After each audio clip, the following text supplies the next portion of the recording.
জাপানে সাধারণ নির্বাচনকাল জনপ্রিয়তাকে কাজে লাগিয়ে পার্লামেন্টে ক্ষমতাসীনদের অবস্থান শক্তিশালী করতেই মধ্যবর্তী নির্বাচনের এই আয়োজন প্রথম নারী প্রধানমন্ত্রী সানে তাকাইচির। জরিপও বলছে ডানপন্থী তাকাইচি তার আশানুরূপ ফল পাবেন।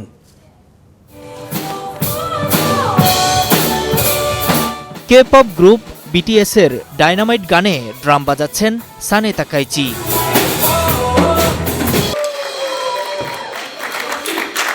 এমন নিখুঁত তালে দেশও চালাচ্ছেন জাপানের প্রথম এই নারী প্রধানমন্ত্রী।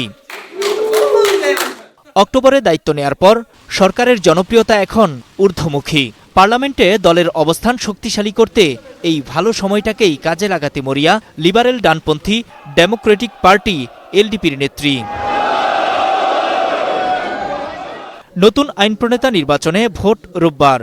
এলডিপি নেতৃত্বাধীন জোটের এবারের লক্ষ্য নিরঙ্কুশ সংখ্যাগরিষ্ঠতা অর্জন। চলতি পার্লামেন্টের নিম্নকক্ষে তাদের 231টি আসন দখলে থাকলেও তা সংখ্যাগরিষ্ঠতা থেকে দুটি কম। এবারের ভোটে উচ্চ কক্ষেও ঘুচাতে চান সংখ্যালঘুর তকমা। উচ্চাকাঙ্ক্ষা পূরণে ঘামও ঝরাচ্ছেন তাকাইচি, দিচ্ছেন নানা প্রতিশ্রুতি, যার অন্যতম হল খাদ্যপণ্যে আরোপিত 8% বিক্রয় কর বাড়বে না আগামী 2 বছর। যদিও প্রস্তাবিত নীতির অর্থায়ন নিয়ে প্রশ্ন তুলেছেন বিরোধীরা। জাপানিরাও ভোটের জন্য প্রস্তুতি নিচ্ছেন। নতুন সরকারের কাছে তাদের প্রধান চাওয়া আর্থিক স্থিতিশীলতা। তবে ঘন ঘন সরকার পরিবর্তনে বিরক্ত কেউ কেউ। আমরা ঘন ঘন প্রধানমন্ত্রী পরিবর্তন করি। তাকাইচির বর্তমান মেয়াদ বেশ সংক্ষিপ্ত। বিদেশিরা ভাববে, ওহ, জাপান আবার নেতাদের পরিবর্তন করেছে। দীর্ঘ সময় দেশকে নেতৃত্ব দিলে গভীরভাবে সবকিছু বুঝতে পারেন।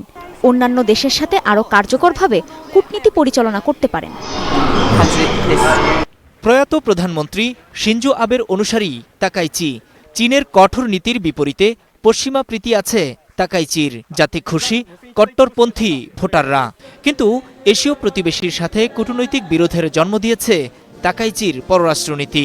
ক্ষমতায় বসেই তাকাইচি বলেছিলেন, তাইওয়ানে চীনা আক্রমণ হলে জাপানও সামরিক প্রতিক্রিয়া দেখাবে। Well, Sanai Takaichi's comment on a potential contingency across the Taiwan Strait. Taiwan প্রণালী নিয়ে সানা তাকাইচির মন্তব্য চীনকে খুবই ক্ষুব্ধ করেছে, যা নীতি নির্ধারণী মহল ও ব্যবসায়ীদের অনেককে অবাক করে দিয়েছিল। তারপরও আধুনিক জাপানের একজন লৌহমানবীর মর্যাদা অর্জন করেছেন তাকাইচি। ভোটের প্রচারেও তিনি এই দৃষ্টিভঙ্গি থেকে সরে আসবেন এমন সম্ভাবনা খুবই কম।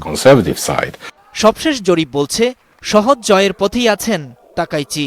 নিম্নকক্ষে 465টি আসনের মধ্যে এলডিপি ইনোভেশন জোটের অঙ্ক ছাড়াতে পারে 300 ঘর, যা সংখ্যাগরিষ্ঠতার জন্য দরকারি 233 আসনের চেয়ে ঢের বেশি।